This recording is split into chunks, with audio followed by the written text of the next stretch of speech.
இசைத்தூரல் ஆயிரம், புது பாடல் ஆயிரம், செவியூரம் பூப்பதாலே உயிர் ராகம் என்றும் தாலாட்டுதே. தமிழ் பாடல் காவியம், அமுதூரும் ஓவியம், இசை மாலை கேட்பதாலே நெஞ்சம் பூக்குமே. சுவைதான் இன்றே புது ராகம் தண்ணி கேட்கலாம், இசை கோடி நீக்கலாம்.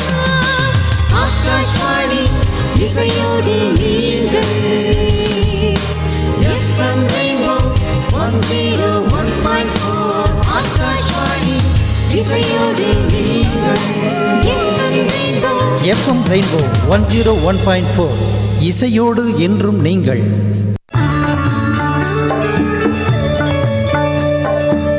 அனைவருக்கும் வணக்கம். நேரம் 3:03 ஆயிட்டு இருக்கு. ஹலோ டாக்டர் நிகழ்ச்சி கேட்க போறீங்க இந்த 1 மணி நேரம் ஷாலினி கூட.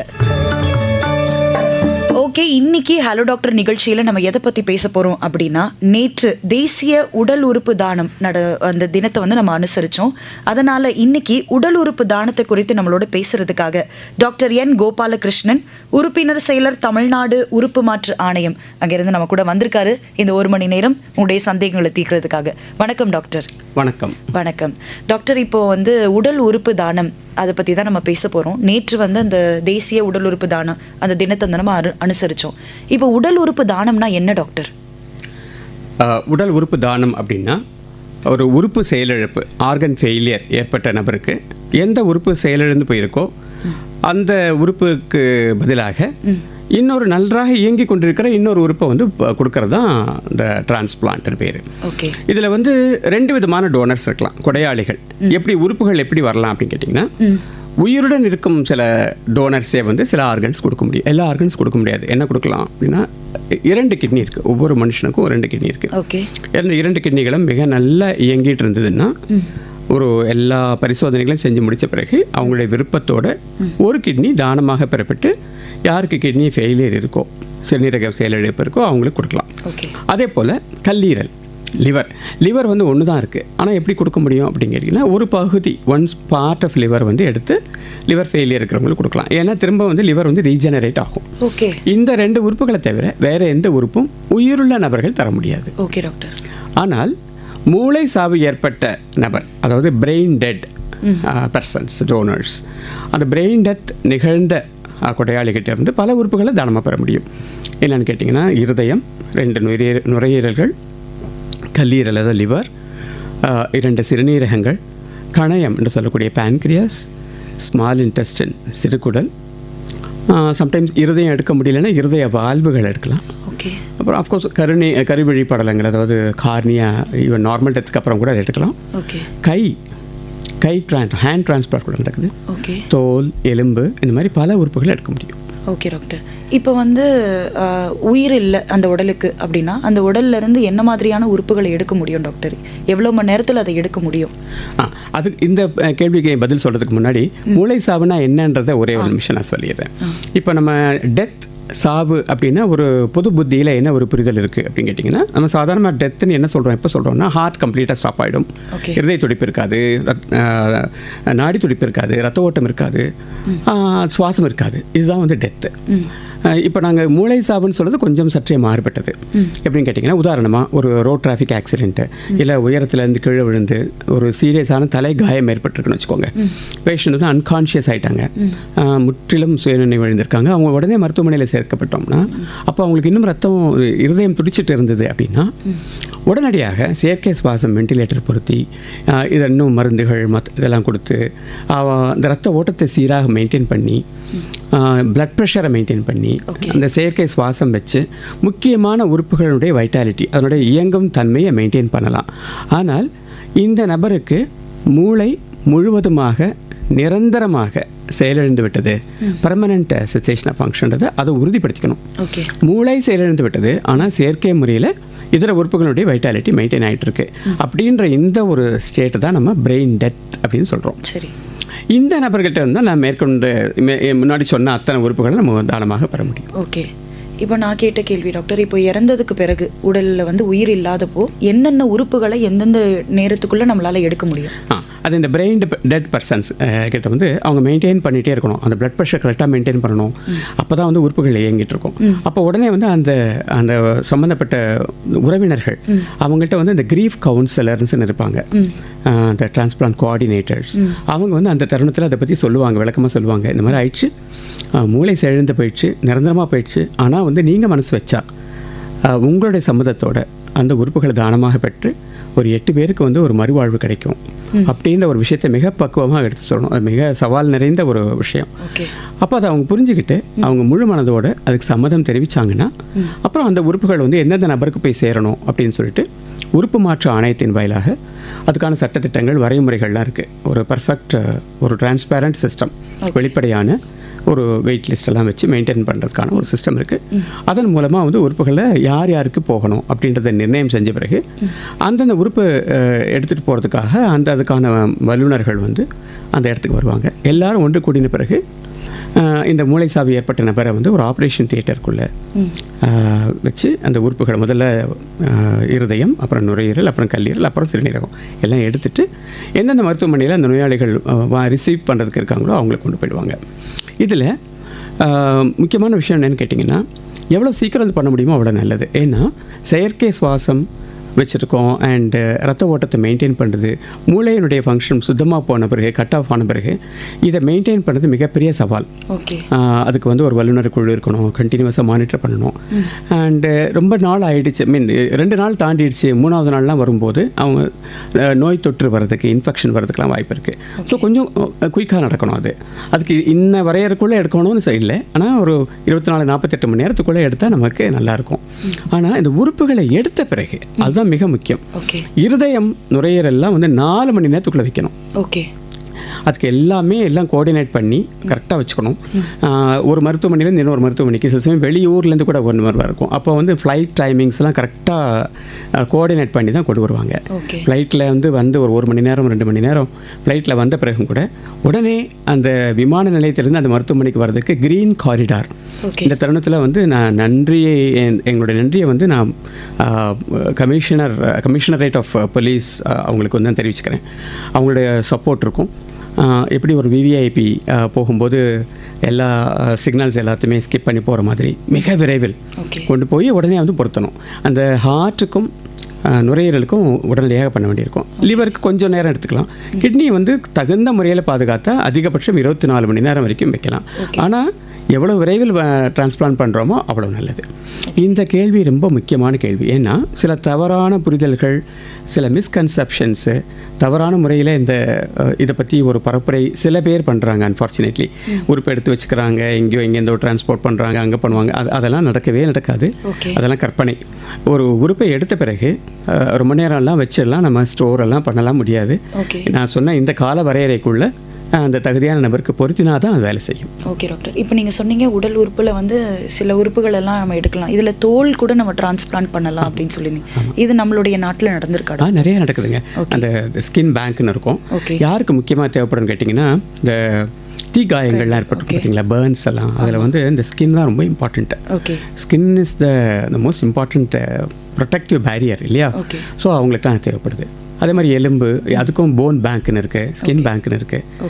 அது மாதிரி அது கூட யூஸ் பண்ணிக்கலாம். ஓகே, நம்ம தொடர்ந்து உடல் உறுப்பு தானத்தை பற்றி நிறைய விஷயங்கள் பேச போகிறோம். உங்களுக்கும் அதை குறித்தான சந்தேகங்கள் இருக்கும் அப்படின்னா டாக்டர் கிட்ட நீங்கள் பேசி தெரிஞ்சுக்கலாம். கால் பண்ண வேண்டிய நம்பர் 2986-0038 295-205554. இந்த எண்களுக்கு நீங்கள் கால் பண்ணிங்கன்னா டாக்டர் கிட்ட உங்களுடைய உடல் உறுப்பு தானம் குறித்த சந்தேகங்களை நீங்கள் கேட்டு தெரிஞ்சுக்கலாம். இப்போ நிகழ்ச்சியில் நம்ம கூட பேசுறதுக்காக முதல் நேயர் இணையறாங்க. அவங்களோட பேசுவோம். வணக்கம். மதிய வணக்கம் மேடம். மதிய வணக்கம். யார் எங்க இருந்து? ராயப்பேட்டையிலேருந்து வெங்கட். வெங்கட் பேசலாம், நம்ம டாக்டர் கிட்ட பேசுங்க. சார் வணக்கம் சார். வணக்கம் சார். இப்போ இது மாதிரி அந்த மூளை சாவு அடைந்தவங்க வந்து கவர்மெண்ட் ஹாஸ்பிட்டலில் தான் இருப்பாங்க, பிரைவேட்டில் இருக்கவங்களுக்கும் இந்த இது உண்டா? அதாவது உறுப்பு தானம் கொடுக்குற ஒரு வசதியா? அதாவது பிரெயின் டெத் ஆனவங்க பிரைவேட்டில் இருக்காங்க. ஏன்னா மேக்ஸிமம் நான் கேள்விப்பட்டது கவர்மெண்ட் ஹாஸ்பிட்டலில் தான் வந்து கவுன்சிலிங் பண்ணி அவங்க பேரண்ட் கிட்ட, அவங்க சபார்டினேட் கிட்ட பேசி பண்ணுவாங்க. இல்லை, புரிஞ்சிச்சு உங்கள் கேள்வி, புரிஞ்சிச்சு. அதாவது இந்த பிரெயின் டெத்துன்றது வந்து அரசாங்க மருத்துவமனை மட்டுமே இல்லை, தனியார் மருத்துவமனைகளிலும் தாராளமாக நடக்கும். உதாரணமாக 2024 ஆண்டு, அது கடந்து போன ஆண்டில் 268 டொனேஷன்ஸ் நடந்தது. இதில் 54% 54% வந்து தனியார் மருத்துவமனைகள்லேருந்து வந்தது. ஓகே, 46% வந்து அரசு மருத்துவமனைகள்லேருந்து வந்தது. சூப்பர். அடுத்த நேயர் கூட பேசலாம் டாக்டர். வணக்கம். ஹலோ ஹலோ, வணக்கம். யார் எங்க இருந்து அழைக்கிறீங்க? வணக்கம் மேடம், சாதம்பலம் முரளி பேசுகிறோம். முரளி, பேசலாம் டாக்டர் கிட்ட. வணக்கம் சார். வணக்கம் சார், நீங்கள் இவ்வளோ சொன்னீங்க, ஆனால் ஒரு ரிக்வெஸ்ட்டு, ஐ பற்றி சொல்ல, ஐ டொனேஷன் பற்றி சொல்லியிருந்தீங்க. ஐ டொனேஷன். ஓகே. ஐ டொனேஷன் வந்து நான் ஏன் அது பெருசாக சொல்லலைன்னு கேட்டிங்கன்னா, அதுக்கு வந்து மூளை சாவு ஏற்பட்ட நபர்கிட்ட தான் பெறணும்னு அவசியம் இல்லை. இப்போ இயல்பாக இப்போ வீட்டிலேயே ஒருத்தர் வந்து தவறிட்டாங்க அப்படின்னா கூட எடுக்கலாம். அது ரத்த ஓட்டமே இல்லைனாலும் பிரச்சனையே இல்லை, இருதயம் நின்று போனாலும் பிரச்சனை இல்லை. ஆனால் அது குறிப்பிட்ட காலத்துக்குள்ளே ஒரு 4 மணி நேரத்துக்குள்ளே எடுத்தால் நல்லதுன்னு சொல்லுவாங்க. அதுவும் வந்து முக்கியமாக நம்ம பண்ண வேண்டியது, ஒரு மரணம் நடந்த பிறகு அந்த ஐ டொனேஷன், கருவழி படலத்து தானத்தை பற்றி எல்லாருமே அது மனசில் வச்சுக்கணும். அந்த துக்கத்தில் மறந்துடுவோம். உடனே அதுக்கான கான்டாக்ட் நம்பர்ஸ் எல்லாம் இருக்குது. அவங்கள கூப்பிட்டா உடனே அவங்க வந்து பண்ணிவிடுவாங்க. அது வரைக்கும் என்ன பண்ணணும்னா, அந்த கண்ணை மூடிட்டு ஒரு ஈரப்பதம் இருக்கிற மாதிரி, ஒரு வீட்டில் ஒரு நல்ல ஒரு வெண் பஞ்சு இருந்ததுன்னா அதை கொஞ்சம் தண்ணியில் துவச்சி 2 கண்ணையும் வச்சுக்கணும். கொஞ்சம் அதில் ட்ரைனஸ் இல்லாமல் ஒரு ஈரப்பதத்தோடு இருந்தால் அந்த கருவழி படலம் நல்லாவே இருக்கும். அந்த திரும்பவும் நான் சொல்கிறேன், கருவழி படலம் அந்த ஐ டொனேஷன்றது மூளை சாவு ஏற்பட்ட நபர்கிட்ட தான் எடுக்கணும்னு அவசியம் இல்லை. இயல்பான கார்டியாக் டெத், அதாவது இருதய துடிப்பு நின்று போய் நடக்கக்கூடிய இயல்பான ஒரு மரணத்துக்கு அப்புறம் கூட தாராளமாக எடுக்கலாம். அதுக்கான கால அவகாசம் 4 மணி நேரம், 4 6 மணி, மேக்ஸிமம் 6 மணி நேரம். அடுத்த நேர் கூட பேசுறதுக்கு முன்னாடி ஒரு பாடல் நம்ம கேட்டு வந்துடலாம். தொடர்ந்து நம்ம வந்து நிறைய விஷயங்கள் டாக்டர் கிட்ட பேசி தெரிஞ்சுக்க போறோம். ஒரு பாடலுக்கு அப்புறமா நிகழ்ச்சியில் இணைந்திருக்கிறதுக்கு நீங்க கால் பண்ண வேண்டிய நம்பர் 29860038 2952055554 இந்த எண்களுக்கு தொடர்ந்து இணைந்திருக்கலாம். இது ரெயின்போ FM 101.4. இங்க எல்லாமே எப்பவுமே சமது. ஸோ ஹலோ டாக்டர் நிகழ்ச்சியில் உடல் உறுப்பு தானத்தை குறித்து நம்ம கூட பேசுறதுக்காக டாக்டர் N. கோபாலகிருஷ்ணன், உறுப்பினர் செயலர், தமிழ்நாடு உறுப்பு மாற்று ஆணையம், அங்கேருந்து நம்ம கூட பேசுறதுக்காக வந்திருக்காரு. தொடர்ந்து நம்ம பேச போகிறோம். நான் நிறைய கேள்விகள் கேட்கணும்னு நினச்சேன், ஆனால் லிசனர்ஸ் வெயிட் பண்ணுறாங்க. பேசுவோம். வணக்கம். வணக்கம். வணக்கம் மேடம். வணக்கம். யார் எங்கேருந்து? மேடம், மாவடியிலிருந்து மாறன் மேடம். மாறன், பேசலாம். டாக்டர்கிட்ட பேசலாம், பேசுங்க. ஓகே வணக்கம் மாறன் சார். வணக்கம் சார். சார், நான் என்னுடைய பாடியை வந்து உடலை வந்து ராஜீவ் காந்தி மெடிக்கல் காலேஜ் இருக்கு இல்லைங்களா? ஆமாங்க, அதுக்கு டொனேட் பண்ணியிருக்கேன். ஓ வெரி குட்ங்க. இப்போ வந்துட்டு எனக்கு 50, நான் ஒரு 10 years 20 years கழிச்சு இறந்துட்டேன்னா அதெல்லாம் எல்லா பொருளும் யூஸ் ஆகுமா எப்படிங்க? எல்லா ஸ்பாட்ஸும் இது வேறு விதமான தானம்ங்க. முதல்ல அந்த உங்கள் கேள்விக்கு பதில் சொல்கிறதுக்கு முன்னாடி உங்களுடைய ஒரு பரந்த மனதுக்கு என்னுடைய சிறந்தாழ்ந்த வாழ்த்துகள், நன்றிகள். இது வந்து நம்ம வந்து இறந்து போன பிறகு உடலை தானமாக கொடுக்கறது அப்படின்றது வந்து அந்த உறுப்புகளை வந்து பொருத்த முடியாது. ஏன்னா இருதயம் நின்று போயிடும், எல்லா உறுப்புகளும் செயலிழந்து போயிடும். அந்த தானம், அப்படி பெறப்பட்ட தானத்துக்கு எதுக்குன்னா ஆராய்ச்சிக்கும் கல்விக்கும் தான் பயன்படும். இப்போ வந்து MBBS சேர்ந்த உடனே நம்ம வந்து உடற்கூறியல், அனாட்டமி அப்படின்னு தான் ஃபஸ்ட்டு இயர் சப்ஜெக்ட் இருக்கும். அதுக்கு வந்து அந்த உடலில் வந்து பயன்படுத்திக்கலாம். அது மாதிரி ஆராய்ச்சிக்கும் பயன்படுத்திக்கலாம். ஓகே டாக்டர், அடுத்த நேர் கூட பேசுவோம். வணக்கம். வணக்கம் மேடம். வணக்கம். யார் எங்கிருந்து? வேதாரண்யம் வட்டம் கருப்பம்புலம் தெற்கிலிருந்து சிவகுமார் பேசுறேன். நலமா இருக்கீங்களா? ரொம்ப நலமா இருக்கேன். டாக்டர் கூட பேசலாம், நீங்க பேசுங்க. வணக்கம் சிவகுமார் அவர்கள். வணக்கம். வணக்கம் டாக்டர். சொல்லுங்க சார். அதாவது இப்ப வந்து வியாதியினால ஒரு பாதிக்கப்பட்டிருக்கக்கூடிய ஒருத்தர் வந்து இறந்துட்டாருன்னு வச்சுக்கோங்க. அவர் வந்து அவர் உறுப்புகளை வந்து நம்ம வந்து தானமாக எடுக்க முடியுமா, இல்லது இந்த வயதினர் தான் உடல் தானம் பண்ணணும் அப்படின்னு ஏதாவது விதிமுறைகள் இருக்கிறதா? அதை பத்தி சொல்லுங்க. அந்த கடுமையான நோய், அந்த கேன்சர், அந்த மாதிரி நோயினால பாதிக்கப்பட்டவருடைய உடல் உறுப்பு தானம் வந்து நம்ம வந்து கொடுக்க முடியுமா? பிளட் பிரஷர், சுகர், இவங்கெல்லாம் வந்து எப்படிங்கய்யா? அதை பத்தி கொஞ்சம் விளக்கமா சொல்லுங்க. நான் வந்து ரேடியோவில் கேட்டுக்கிறேன். அதாவது உயிருள்ள நபர் தானம் அப்படின் போது வந்து எந்த வியாதியும் இருக்க முடியாது. அவங்களுக்கு சுகர், பிபிலாம் கூட இருக்கக்கூடாது. ஏன்னா ஒரு கிட்னி, இப்போ உதாரணமாக கிட்னினா ஒரு கிட்னி எடுத்துட்டா அந்த சுகர்னாலேயோ பிரஷர்னாலேயோ அவங்களுக்கு வந்து இன்னொரு கிட்னி பாதிக்கப்பட்டதுன்னா அவங்களுக்கு ப்ராப்ளம் வரும்னு.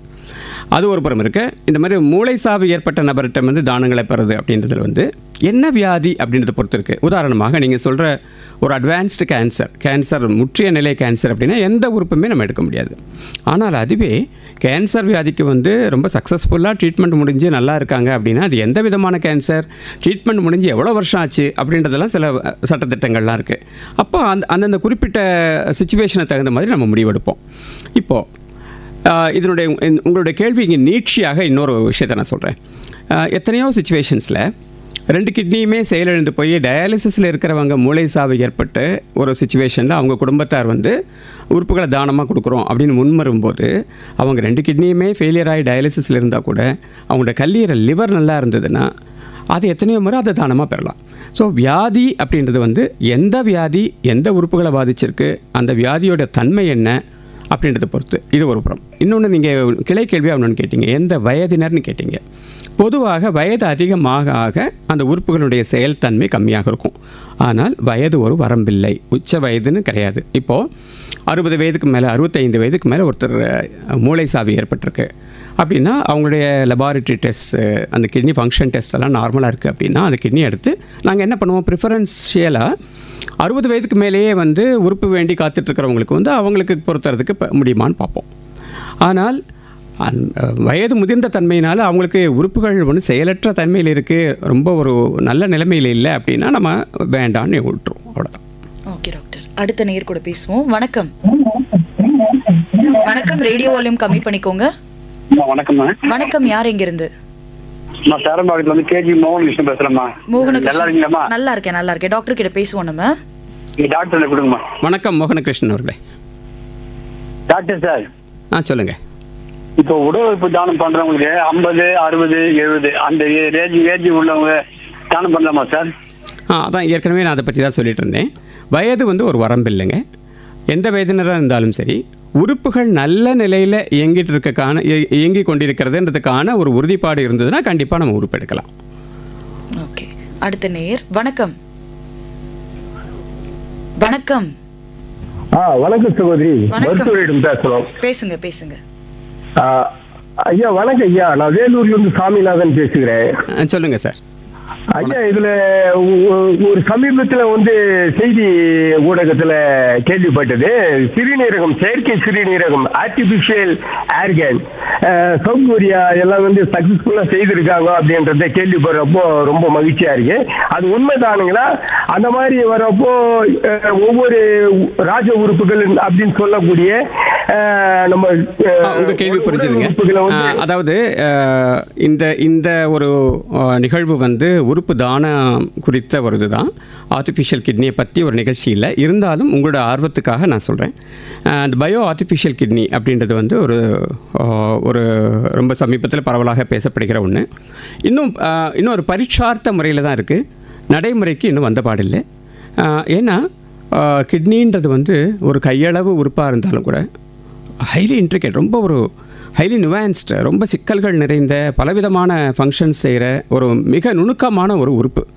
எந்த இயற்கையாக இருக்கக்கூடிய உறுப்புமே அதை வந்து ஒரு ஆர்டிஃபிஷியலாக அதே நுணுக்கங்களோடு தயார் பண்ணுறதுன்றது மிகப்பெரிய மனித குலத்துக்கு மிகப்பெரிய சவால். இப்போதைக்கு ஒரு பரீட்சார்த்த முறையில் இருக்குது, இன்னும் நடைமுறைக்கு வந்த பாடில்லை. ஓகே டாக்டர், அடுத்த நேயர். வணக்கம். அம்மா வணக்கம்மா. வணக்கம், யார் எங்கிருந்து? அம்மா பேரம்பாக்கம் மோகன் கிருஷ்ணன். நான் முடிக்கவே இல்லை, அதுக்குள்ள இப்ப கட் பண்ணிட்டாரு டாக்டர். கட் பண்ணிட்டாரு. சொல்லுங்க.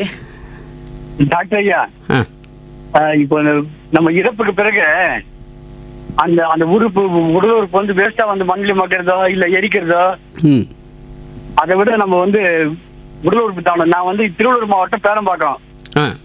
சொல்லுங்க. எங்களுக்கு சவிதா, ராமச்சந்திரா எல்லாம் கிட்ட இருக்கு. எங்கேயாவது ஒரு இடத்துல நம்ம பதிவு பண்ணலாமா சார் முன்னாடியே? கண்டிப்பாக. அதாவது மூளை சாவு எனக்கு அந்த அசம்பாவிதம் எனக்கு நிகழ்ந்தால் என்னுடைய உறுப்புகளை தானமாக கொடுக்குறேன் அப்படின்னு நீங்கள் உறுதிமொழி எடுத்துக்கலாம். அதுக்கு வந்து தமிழ்நாடு உறுப்பு மாற்று ஆணையத்தினுடைய வெப்சைட்டுக்கு போனீங்கன்னா ரொம்ப 2 நிமிஷத்தில் முடிஞ்சிடும். அது வந்து உங்களுடைய ஆதார் எண் கேட்கும், உங்களுடைய மொபைல் நம்பர் கேட்கும், ஒரு OTP வரும், அதை பண்ணிக்கலாம். ஆனால் இது வந்து மூளை சாவு ஏற்பட்டு மற்ற உறுப்புகள் இயங்கிட்டு இருந்ததுனா தான் அந்த உறுப்புகளை எடுத்து நம்ம இன்னொருத்தருக்கு பொருத்த முடியும். நம்ம இயல்பாகவே ரொம்ப நல்லது ஐயா. டாக்டர் ஐயா சொன்னது முற்றிலும் 100% உண்மை. அதனால வந்து நாங்க இது மாதிரி பண்ணலாம்னு இருக்கோம். ரொம்ப இந்த நிகழ்ச்சி வந்து ரொம்ப பயனுள்ளதா இருக்கு சார். ஓகேங்க, நன்றிங்க, நன்றி.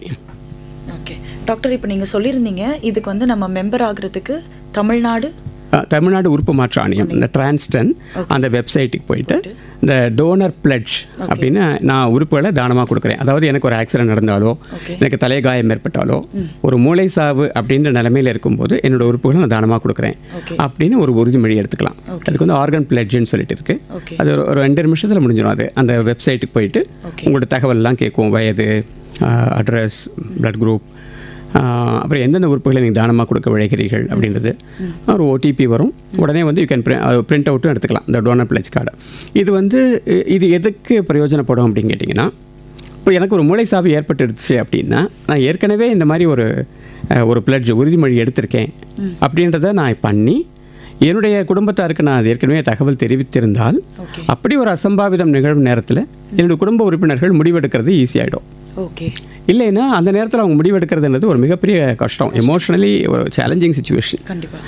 சரி, இப்போ அந்த மாதிரி ஒரு சுச்சுவேஷன் வந்துருச்சுன்னா அவர் உயிருள்ள போதே இந்த மாதிரி பேசினாரே, அவருடைய இன்டென்ஷன், அவருடைய அவாவை வந்து நம்ம பூர்த்தி பண்ணிடலாம் அப்படின்னு சொல்லிட்டு உடனே அந்த ஃபேமிலி மெம்பர்ஸ் வந்து முன் வருவாங்க. ஸோ அந்த விதத்தில் வந்து இந்த உறுதிமொழி எடுக்கிறது வந்து மிக ஒரு நல்ல விஷயம் அப்படின்றத நான் சொல்கிறேன். இப்போ வந்து அந்த கார்டு இருக்கிறவங்களால உங்களுடைய தகவலுக்கு நம்முடைய மாண்புமிகு முதலமைச்சர் அவர்களே வந்து தன்னுடைய உறுப்புகளை தானமாக கொடுக்கறதுக்காக பிளட்ஜ் பண்ணியிருக்காங்க. சில வருஷங்களுக்கு முன்னாவே பண்ணிட்டாங்க. ஓகே, இப்போ வந்து இது வந்து மூளை சாவு ஏற்பட்டுறதுக்கு நம்ம எடுத்துக்கிற ஒரு பிளட்ஜ் நீங்க சொல்லியிருந்தீங்க. இப்போ வந்து அந்த கார்டு இல்லாமலே நம்மளால தானம் பண்ண முடியுமா? தாராளமாக பண்ணலாம். அந்த கார்டு இஸ் நாட் மேண்டேட்டரி. அது வந்து ஒரு லீகல் டாக்குமெண்ட் கிடையாது. அது நம்முடைய வில்லிங்னஸை வந்து ஒரு எக்ஸ்பிரஷன் ஆஃப் அவர் வில்லிங்னஸ் அப்படின்றது தான். அது இல்லாமலே தாராளமாக கொடுக்கலாம். ஓகே டாக்டர், அடுத்த நேர் கூட நம்ம பேசுவோம். வணக்கம். ஹலோ, வணக்கம். வணக்கம், ரெயின்போ எஃப்எம். மேடம் வணக்கம், பேசுங்க. கோர்குபேட்ல இருந்து உமா கார்த்திக் டெய்லர் பேசுங்க மேடம். ஓகே, பேசுங்க உமா சாரதி. வணக்கம் மேடம், சார்கிட்ட பேசலாமா? வணக்கம். வணக்கம் உமா சாரதி. சார், இந்த உறுப்பு தானம் சென்றது தோல் எல்லாம் பண்ணலாமா சார்? பண்ணலாம். அதாவது இந்த மூளை சாவு ஏற்பட்ட நபர்கள் தாராளமாக தோல் கொடுக்கலாம், எலும்பு கொடுக்கலாம். அவங்களுக்கு தோல் இதா இருக்கு, அவங்களுக்கு ஒரு சைடு, அது நம்ம தோல் எடுத்து நம்ம கொடுக்கலாமா? அது நீங்க உங்க தோல் கேக்குறீங்களா? அது வந்து உங்களுடைய மருத்துவர்கள் என்ன பண்ணுவாங்கன்னா, இப்ப தோல் எடுக்கிறது உயிருள்ள நபருக்கு தோல் வைக்கிறதுனா சில சமயம் அவங்களுடைய தோலே நல்லாக இருக்கிற பகுதியில இருந்து எடுத்து அவங்களுக்கு வச்சிருப்பாங்க. அவங்க கொஞ்சம் இதா தீ காயப்பட்டு இருக்கு அவங்களுக்கு. அது வந்து நீங்கள் உங்கள் மருத்துவருடைய ஆலோசனையில் கேட்டுக்கோங்க. இந்த மாதிரி தேவைப்படும் நபர்களுக்காக யூஸ் பண்ணுறதுக்காக தான் தோல் பெறப்பட்டு ஸ்கின் பேங்க்னு அங்கே ஸ்டோர் பண்ணி வச்சுருப்பாங்க. அது யாருக்கு என்ன மாதிரி பருத்தணுன்றது அந்த மருத்துவர்கள் ஆலோசனையில் பண்ணுவாங்க. ரொம்ப நன்றி சார். ஓகே, நன்றி நன்றி நன்றி டாக்டர். இப்போ நீங்கள் சொன்னீங்க இந்த உடல் உறுப்பு தானத்துக்கு ஏஜ் லிமிட்டே கிடையாது அப்படின்னு சொன்னீங்க. இப்போது சிறு குழந்தைங்க ஏதோ ஒரு அசம்பாவிதத்தில் இறந்துடுறாங்கன்னா அவங்களோட உடல் உறுப்புகள் உபயோகப்படுமா? தாராளமாக. ஈவன் 1 வயசு 2 வயசு குழந்தைகளுக்கெல்லாம் கூட எடுத்திருக்கு. இப்போ கிட்டத்தட்ட இப்போ ஒரு சிறு குழந்தைகள் கிட்டலாம் ஒரு உறுப்புகள் பெறப்படும் தருணத்தில் அதே மாதிரி ஒத்த வயது உள்ள சின்ன வயசுக்காரங்களே வந்து யார் ஆர்கனுக்காக வெயிட் பண்ணிட்டு இருக்காங்களோ அவங்களுக்கு வந்து பொருந்தி வரும். சில சமயம் என்ன ஆகுன்னு கேட்டிங்கன்னா, ஒரு சிறு குழந்தையோட கிட்னிஸ் எல்லாம் தரேன்னு சொல்கிறாங்க.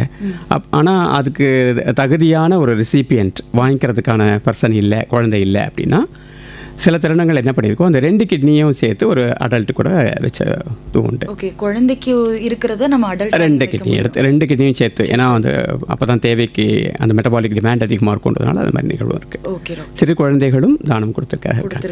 ஓகே டாக்டர், அடுத்த நேர் கூட பேசுவோம். வணக்கம். ஹலோ, வணக்கம் தான். வணக்கம். எனக்கு என்ன சந்தேகம்னா டாக்டர், இப்போ கண்ணை வந்து ரிஜிஸ்டர் பண்ற மாதிரியே உறுப்புகளையும் முன்கூட்டி ரிஜிஸ்டர், இப்போ வந்து நமக்கு மூளைச்சாவு மூலமா தான் டொனேட் பண்ணலாமா? இயற்கையாக சாவு நேர்ந்தாலும் நம்ம ரெஜிஸ்டர் பண்ணாமே இருந்தாலும் கூட நம்ம ரிலேஷன்ஸ் வந்து அதுக்கு சம்மதிச்சாங்கனாக்கா அந்த டொனேஷன் நடக்குமா டாக்டர்? இதுதான் என்னுடைய சந்தேகம். இது டொனேஷன் கொடுக்கறதுக்கு முன்கூட்டியே நம்ம வந்து நம்முடைய பிளட்ஜ் உறுதிமொழி எடுக்கணும்னு கண்டிப்பு கிடையவே கிடையாது. சரிங்க உறுதிமொழி எடுத்தாதான் நம்ம உறுப்புகளை தானமாக கொடுக்குறோன்றது கிடையவே கிடையாது. உறுதிமொழி எடுத்தால் அந்த குடும்பத்தாருக்கு வந்து அந்த நேரத்தில் அந்த முடிவெடுக்கிறதுல வந்து ஈஸியாகிடுது, அவ்வளோதான். நீங்கள் அது எந்த முன்பதிவு இல்லாமலும் எந்த பிளட்ஜும் எடுக்காமலுமே கூட மூளை சாவு ஏற்பட்டு விட்டால் அப்போது நம்மளுடைய நெருங்கிய உறவினர்கள் குடும்பத்தார்களோட சம்மதத்தோட உறுப்புகளை தானமாக கொடுக்கலாம். அப்ப நமக்கு வந்து சாவு எப்படி வரும் தெரியும்? இயற்கை சாவு வந்தாலும் நம்மளால பண்ண முடியுமா டாக்டர்? இயற்கை சாவு வீட்டிலே நடந்துருச்சு, ஹார்ட் ஸ்டாப் ஆயிடுச்சுன்னா அப்போ உறுப்புகள் தர முடியாது. கண் மட்டும்தான் தர முடியும், கருவழி படலை மட்டும்தான் தர முடியும். ஓஹோ, சரிங்க. Thank you doctor. Okay, thank you thank you thank you.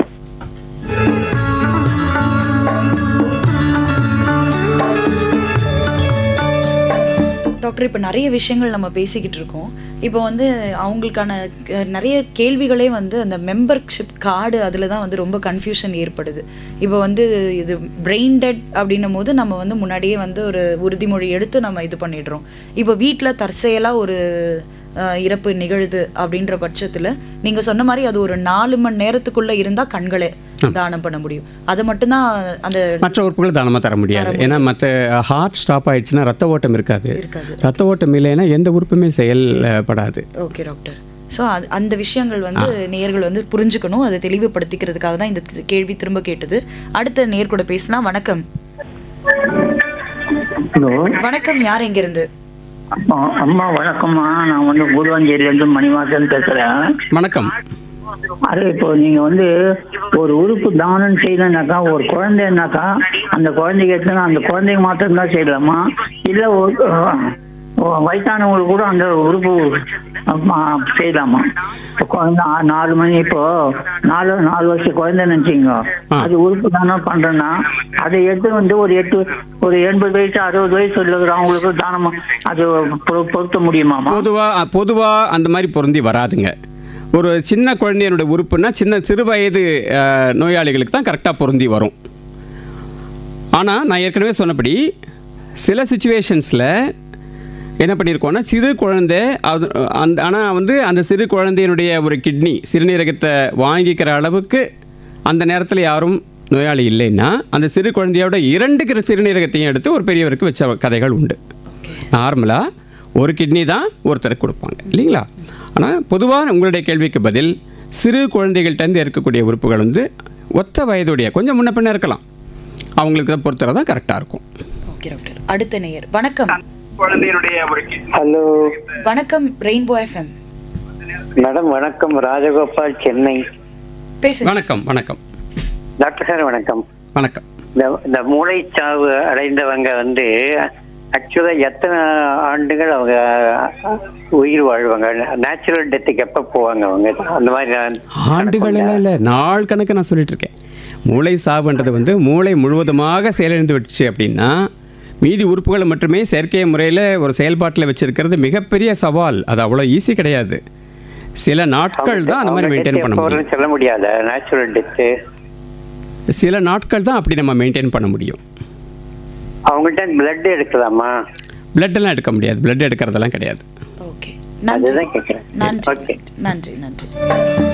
நம்ம தொடர்ந்து டாக்டர் கிட்ட நிறைய விஷயங்கள் பேச போனோம். உடல் உறுப்பு தானத்தை குறித்து உங்களுடைய சந்தேகங்களை நீங்க தெரிஞ்சு கேட்டுக்கணும்னு நினைச்சீங்கன்னா 29860038 2952055544 இந்த எண்களுக்கு நீங்க கால் பண்ணலாம்.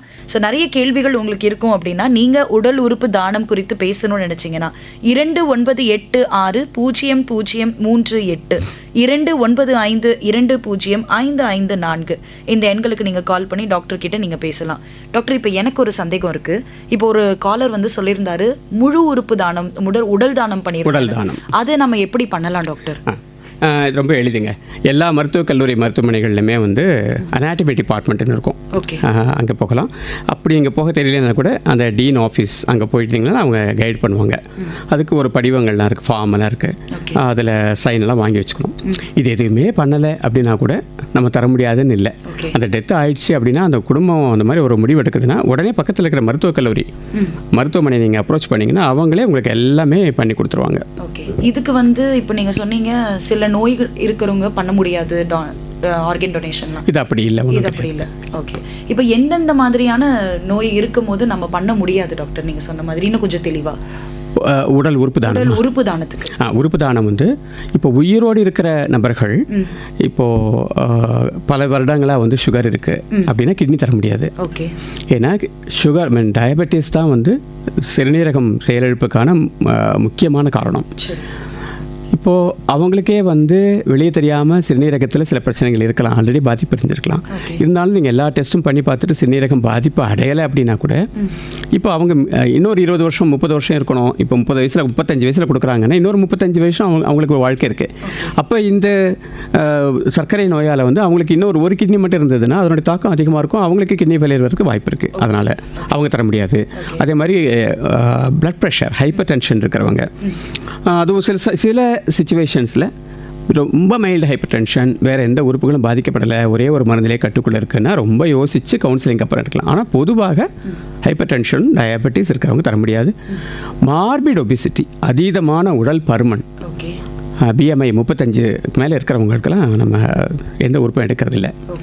இதை தாண்டி கேன்சர் வியாதி எந்த தர முடியாது. அப்புறம் சில வைரஸ் தொற்றுகள், இப்போது hepatitis B, hepatitis C, HIV அப்படின்னு இருக்கிறவங்களுக்கெல்லாம் வந்து பொதுவாக நம்ம எடுக்கிறதில்ல.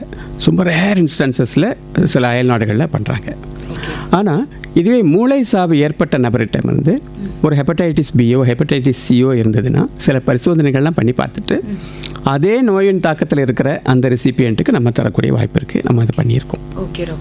மூளை சாவு ஏற்பட்ட நபர்கிட்ட இருந்து திரும்பவும் கேன்சர், மிக பரவின ஒரு கேன்சர், அது மட்டும் இல்லாமல் ஒரு சிவியர் இன்ஃபெக்ஷன், ரத்தத்தில் ஃபுல்லாக வந்து தொற்று நோய் இருக்குது, அந்த கிருமி தாக்குதல் வந்து ரொம்ப அதிகமாக இருந்தது அப்படின்னா எல்லா உறுப்புகள்லையுமே அந்த கிருமிகள் இருக்கிறதுக்கான வாய்ப்பு இருக்குது. ஸோ அந்த மாதிரி ஒரு எக்ஸ்ட்ரீம் இன்ஃபெக்ஷன் இருக்கிற அந்த சிச்சுவேஷன்லேயும் உறுப்பு தானம் நம்ம இப்போ எடுக்கிறதில்ல.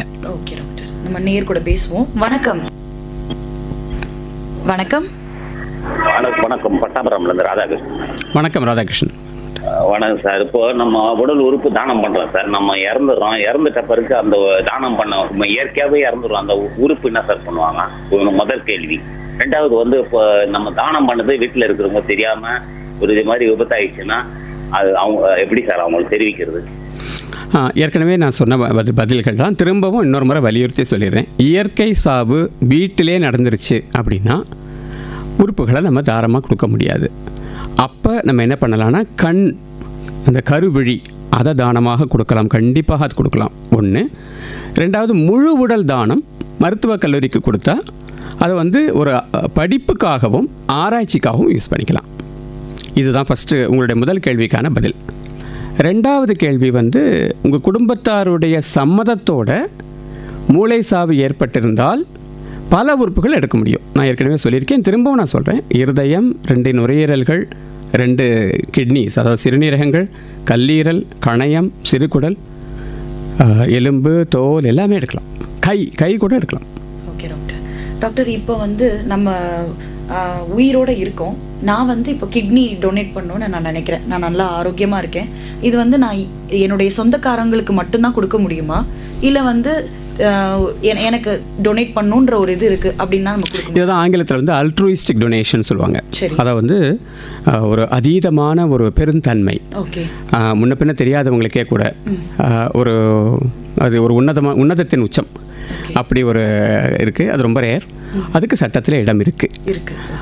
ஆனால் அந்த மாதிரி இருக்கும்போது ஒரு ஆதரைசேஷன் கமிட்டி அப்படின்னு இருக்கும். அந்த கமிட்டியில் இன்னாருக்கு நம்ம தரப்போகிறோம் அப்படின்னு நீங்கள் அப்ரோச் பண்ணியிருப்பீங்க. அந்த மருத்துவமனை மூலமாக தான் அந்த கமிட்டிக்கு போகணும். எந்த மருத்துவமனையில் அந்த மாற்று சிறுநீரக அறுவை சிகிச்சை நடக்க போகுதோ அந்த மருத்துவர்கள் தான் வந்து அந்த ஆதரைசேஷன் கமிட்டிக்கு இன்னார் தான் டோனர், இன்னார் தான் ரெசிபியன்ட்னு எல்லா டீட்டெயில்ஸோடையும் எல்லா பரிசோதனைகளும் முதல்ல செய்வாங்க. கொடுக்கறதுக்கு முழு உடல் தகுதி இருக்கா, அண்ட் ஒரு கிட்னி கொடுத்த பிறகு எந்த விதமான பாதிப்பும் ஆபத்தும் இல்லை அப்படின்றத உறுதிப்படுத்தி கொண்ட பிறகு மேட்சிங் டெஸ்ட் எல்லாம் இருக்குது. அதெல்லாம் ஆன பிறகு ஆதரைசேஷன் கமிட்டி, அந்த கமிட்டியில் கேள்விகள் கேட்பாங்க. உண்மையிலேயே மனம் வந்து கொடுக்குறீங்களா, இதுக்கு பின்னாடி வேறு ஏதாவது பிரச்சனைகள் இருக்கா, லைக் கமர்ஷியல் டொனேஷன் இப்போ கேள்விப்பட்டிருப்பீங்க சில விரும்பத்தகாத நிகழ்வுகள், அது எதுவும் இல்லை அப்படின்றத உறுதிப்படுத்தின பிறகு ஆதரைசேஷன் கமிட்டியில் அப்ரூவல் கிடைக்கும். அதுக்கப்புறம் கொடுக்கலாம். ஓகே, இப்போ ஒரு உடல் உறுப்பை நம்ம வந்து தானம் கொடுக்குறோம். இப்போ உதாரணத்துக்கு நான் கொடுக்குறேன், என்னால் எவ்வளோ நாளில் ரெக்கவர் ஆக முடியும் டாக்டர்? இது வந்து இப்போ சிறுநீரகம் கொடுக்கறதுன்னு கேட்டிங்கன்னா ஒரு 4-5 நாள்லேயே கூட டிஸ்சார்ஜ் பண்ணிடுறாங்க. இப்போ வந்து இந்த லேப்ராஸ்கோபிக் டோனர் நெஃப்ரெக்டமின்னு இருக்குது. முழுசாக பெரிய ஓப்பனிங்லாம் இல்லாமல் ஒரு சிறு துளை மூலமாகவே எடுத்து பண்ணிடுறாங்க. அதனால் இப்போ முன்னாடிலாம் வந்து 7 நாள் 10 நாள் இருக்க வேண்டியிருக்கும். இப்போலாம் 3 நாள்லேருந்து 5 நாளைக்குள்ளேயே வந்து வந்துடலாம். அதுக்கப்புறம் ஒரு மாதம் போல் நீங்கள் கடினமான வேலையெல்லாம் செய்யாமல் அதுக்கப்புறம் இயல்பு நிலைக்கு திரும்பிடலாம். ஆனால் திரும்பவும் நான் உறுதியாக சொல்கிறேன், ஒரு கிட்னி டோனர் அப்படின்றது அவங்க நினச்ச மணி நேரத்தில் நம்ம கிட்னி டோனர் எடுத்துட முடியாது. அவங்களுக்கு எந்த பாதிப்புமே வராது.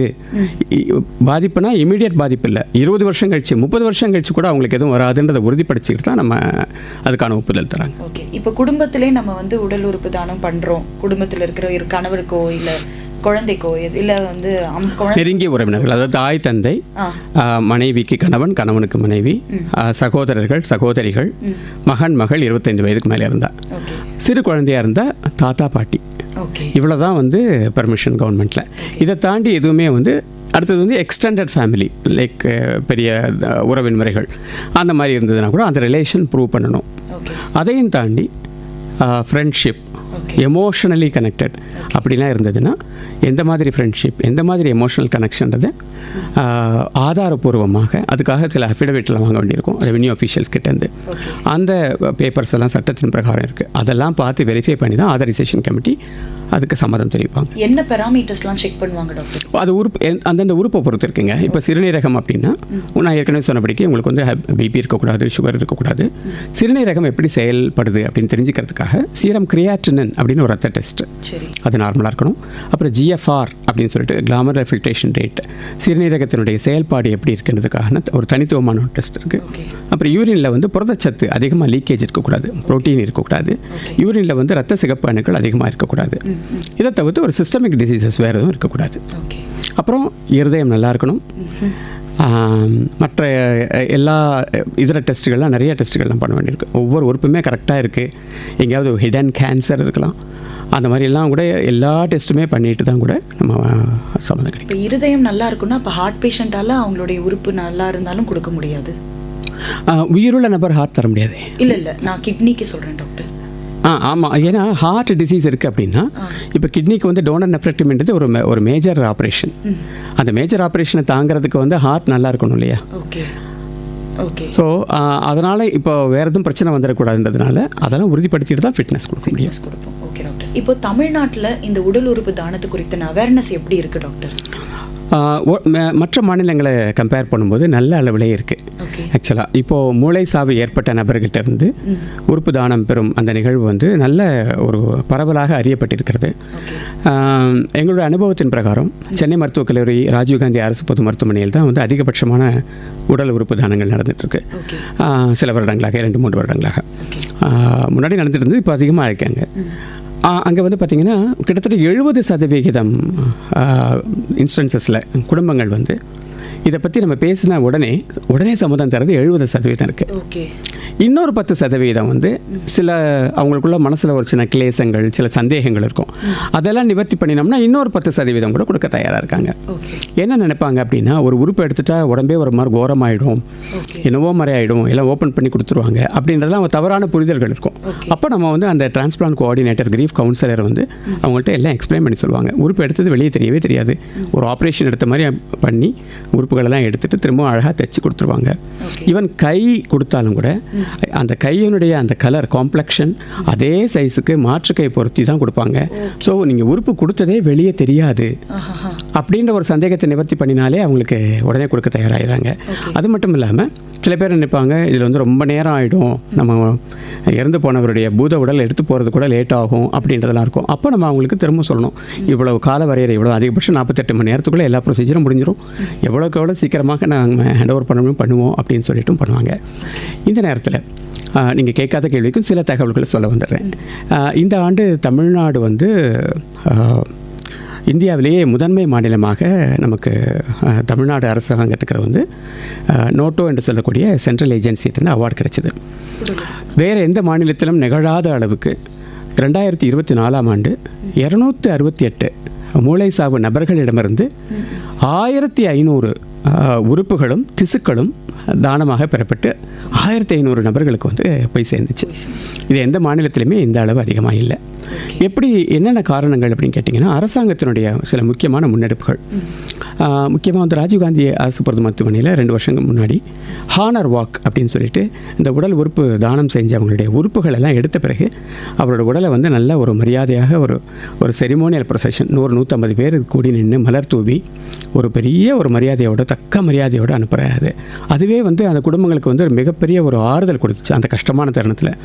அதுக்கப்புறம் அக்டோபர் 2023 வந்து தமிழ்நாடு அரசாங்கம் வந்து ஒரு முக்கியமான அரசு ஆணை வெளியிட்டாங்க. ஜிஓ 331, ஒரு ஹிஸ்டாரிக் ஜிஓ. அதன் பிரகாரம் என்னென்னா, இந்த உடல் வந்து இந்த மரியாதையோடு வெளியே அனுப்புகிறாங்க. மருத்துவக் கல்லூரி மருத்துவமனையிலோ மருத்துவமனையிலோ வீட்டுக்கு போய் சேர்ந்த பிறகு அது எங்கே இருந்தாலும் சரி, கிராமமாக இருந்தாலும் சரி, நகர்ப்புறமாக இருந்தாலும் சரி, அந்தந்த மாவட்டத்தை சேர்ந்த collector or sub collector or அவங்க பிஸியாக வேலையில் இருக்காங்கன்னா அட்லீஸ்ட் ஒரு high top ranking official like DRO அந்த அளவுக்கு அவங்க போய் அரசு சார்பு மரியாதை, ஸ்டேட் ஹானர்ஸ் கொடுக்கப்படும் அப்படின்னு மாண்புமிகு முதலமைச்சர் வந்து ஒரு ஆணை வெளியிட்டாங்க. நேற்று வரைக்கும் கிட்டத்தட்ட 472 அரசு சார்பு மரியாதைகள் நடந்திருக்கு இந்த வருஷத்துக்கு. ஆமாங்க. அது ஒரு குக் கிராமத்தில் நடந்தாலும் சரி. அப்போது வந்து அந்த குடும்பத்தார் வந்து அந்த ரொம்ப மனசு கஷ்டத்தில் இருந்தால் கூட இந்த மாதிரி ஒரு டிஸ்ட்ரிக்ட் கலெக்டர் சப் கலெக்டரே வந்து அரசு சார்பில் மிகப்பெரிய ஒரு மலர் வளையத்தை வைக்கிறாங்க, அத்தனை பேர் வந்து பண்ணுறாங்கும்போது அவங்களுக்கு ஒரு பெருமிதம் இருக்குது. அந்த ஒரு துயரமான ஒரு துக்ககரமான ஒரு தருணத்தில் கூட மனசுக்குள்ளே ஒரு சின்ன ஒரு சென்ஸ் ஆஃப் கிராட்டிஃபிகேஷன் இருக்குது. அண்ட் இப்படி ஒரு அரசு சார்பு மரியாதை ஒவ்வொரு இடத்துல நடக்கும்போதும் அங்கே வந்து மீடியா கவரேஜ் இருக்குது, உடனே அது ஒரு செய்தியாகுது, அதன் மூலமாக இன்னும் நிறைய பேருக்கு தகவல் தெரிய வருது. ஸோ இப்படி பல விஷயங்கள் நடக்கிறதுனால கிட்டத்தட்ட 70% பேர் வந்து உறுப்புகளை தானமாக கொடுக்க முன் வர்றாங்க. இதையும் தாண்டி மற்ற மாநிலங்களிலையும் காட்டிலும் தமிழ் சமுதாயம் இப்படி இவ்வளோ தூரம் உறுப்புகளை தானமாக கொடுக்க முன் வர்றதுக்கு இந்த தமிழ் சமுதாயத்தினுடைய ஒரு ஆழமான ஒரு ஈத்தோஸ் அண்ட் அந்த என்ன சொல்கிறது, அந்த ஹைட்ஸ் ஆஃப் சிவிலைசேஷன், அந்த மாதிரி என்பும் பிரியர் பிறர்க்கு அப்படின்றது தான் அன்புடையார் என்பும் பிரியர் உடையார் பிறர்க்குன்னு சொல்லிட்டு வள்ளுவம் சொல்லியிருக்கு. ஸோ அந்த ஒரு உன்னதமான தத்துவங்களின் கோட்பாடுகளில் கட்டமைக்கப்பட்ட ஒரு சமுதாயம்னு தான் நான் நினைக்கிறேன். அதனுடைய ரிஃப்ளெக்ஷன் தான் இன்றைக்கி நேயர்களே கூட ஒவ்வொருத்தரும் கேள்வி கேட்கும்போது அவ்வளோ ஒரு ஆதங்கத்தோடு நான் கொடுக்கணுன்னா என்ன பண்ணணும் அப்படின்னு இந்த ஒரு ரெஸ்பான்ஸ் வந்து எல்லா சமுதாயத்திலும் இருக்கான்னு எனக்கு தெரியல. நிச்சயமா டாக்டர், இப்போ நீங்கள் என்ன சொல்ல விரும்புகிறீங்க எங்கள் ரெயின்போ நேயர்களுக்கு உடல் உறுப்பு தானத்தை குறித்து? உடல் உறுப்புகளுக்கான தேவை மிக அதிக அளவில் இருக்குது. முக்கியமாக தமிழ்நாட்டில் வந்து 7500 பேருக்கு மேலே வந்து சிறுநீரகத்துக்கு மட்டுமே காத்துட்ருக்காங்க. கிட்டத்தட்ட 500 பேருக்கு மேலே வந்து கல்லீரலுக்காக காத்துட்ருக்காங்க. இந்த காத்திருப்போர் பட்டியல் அதிகமாகிட்டே இருக்குது. ஏன்னா உறுப்பு செயலிழப்பு ரொம்ப அதிகமாகிட்டே வருது. முக்கியமான காரணங்கள் வந்து லைஃப் ஸ்டைல், சாப்பிடும் சாப்பாடு, நம்ம எப்படி வாழ்க்கை வாழணும் அப்படின்ற ஒரு நெறிமுறைகள் எல்லாம் தாண்டி வேறு மாதிரி ஒரு வாழ்க்கை. அதனால் மிக அதிக அளவில் ஹை பிபி, சுகர், அதீதமான உடல் பருமன், கெமிக்கல்ஸ், லைஃப்பில் நம்ம சேர்ந்துருக்கிற கெமிக்கல்ஸு, காற்று மாசுபடுதல், பருவநிலை மாற்றம், அதீதமான வெப்பம், இதனால் அந்த அதீதமான வெளியில் அவுட்டோர்ஸில் வேலை செய்கிறவங்களுக்குலாம் நிறைய கிட்னி ப்ராப்ளம் வருது. முக்கியமாக கட்டுமான தொழிலில் இருக்கிறவங்க, விவசாயத்தில் இருக்கிறவங்க. ஸோ இது பல காரணங்கள்னால உறுப்பு செயலிழப்பு அதிகமாகிட்டு தேவை அதிகமாகிட்டே இருக்குது. அதனால் உறுப்பு தானம் கொடுக்க எல்லாரும் முன் வரணும். முக்கியமாக மூளை சாவு ஏற்பட எந்த குடும்பத்துலேயும் அகால மரணம் வரவே கூடாது. எல்லோரும் சுபிட்சமாக நல்லா இருக்கணும். ஆனால் அப்படி ஒரு அகால மரணம் ஏற்பட்டு விட்டால் அந்த உறுப்புகள், ஒரு நேயர் சொன்னபடி மண்ணுக்கோ நெருப்புக்கோ இரையாக போகிற அந்த உறுப்புகள் நம்மை சார்ந்த சமுதாயத்தில் இருக்கிற இன்னொரு நபருக்கு போச்சுன்னா ஒரு கொடையாளிக்கிட்ட இருந்து 8 உறுப்புகள் போகும், 8 நபர்கள் பயனடையலாம். அவங்களுக்கு வந்து ஒரு மறுவாழ்வு கிடைச்ச மாதிரி ஒரு உன்னதமான ஒரு ப்ரோக்ராம் இது. கொடைகளிலேயே மிக உன்னதமான கொடை உறுப்பு கொடை. அதையும் தாண்டி சாவு என்பது வந்து ஒரு நெகட்டிவ். அந்த சாவுக்கும் அந்த சாவையே வெல்லும் ஒரு உன்னதமான ஒரு நிகழ்வு தான் இந்த உறுப்பு தானம். அந்த உறுப்பு தானத்தை பெறப்பட்டு மாற்று உறுப்பு சிகிச்சை அப்படின்றது அந்த சாவையே வெல்லக்கூடிய இந்த உன்னதமான திட்டத்தில், இந்த உன்னதமான நிகழ்வில் இதை பற்றிய ஒரு விழிப்புணர்வை எல்லாருக்கும் கொண்டு சேர்க்கணும். எங்கெல்லாம் அந்த ஒரு சுச்சுவேஷன் வருதோ அந்த உறுப்புகள் வீணாகாமல் தகுதியான நபர்களுக்கு போய் சேர வேண்டும் என்பது என்னுடைய வேண்டுகோள். ஓகே, ரொம்ப நன்றி டாக்டர். ரொம்ப எமோஷ்னலாக இருந்தது. இந்த 1 மணி நேரம் எப்படி போனது அப்படின்னு தெரியல. இவ்வளோ பிஸியான நேரத்தில் உங்களுடைய நேரத்தை ஒதுக்கி எங்களோட நீங்கள் வந்து பேசினதுக்கு ரொம்ப நன்றி டாக்டர். மிக்க நன்றி. நன்றி நன்றி நன்றி. நேயர்களே, நீங்கள் இதுவரை கேட்டது ஹலோ டாக்டர் நிகழ்ச்சியில் உடல் உறுப்பு தானம் குறித்ததான தகவல்களை டாக்டர் என் கோபாலகிருஷ்ணன், உறுப்பினர் செயலர், தமிழ்நாடு உறுப்பு மாற்று ஆணையத்திலிருந்து நீங்கள் கேட்டீங்க. தொடர்ந்து இணைந்திருக்கலாம். இது ரெயின்போ FM 101.4. இங்கே எல்லாமே செமதூள். மீண்டும் 4 மணிக்கு ஃபன் பண்ணலாமா நிகழ்ச்சியில் சந்திக்கிறேன். ஸ்டே டியூன்டா இருங்க.